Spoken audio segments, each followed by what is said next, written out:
বাড়িটা কবে ছাড়ছিস? বাড়িটা ছাড়ছিস কবে?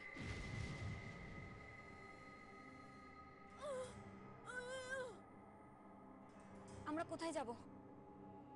সেটা আমি কি করে জানবো? মানে এই টাকাটা লাগ, 1,00,000 টাকা আছে। শুনলাম তোর দিদির তো বিয়ে ঠিক হয়েছে।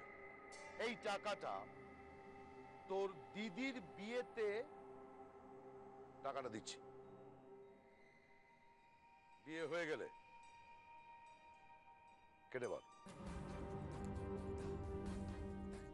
এতে 1,00,000 টাকা আছে। তোর দিদির বিয়ে ঠিক হয়েছে, তার জন্য উনি তোর দিদির বিয়ের জন্য টাকা দিচ্ছেন। বিয়ে হয়ে গেলে চলে যেতে হবে।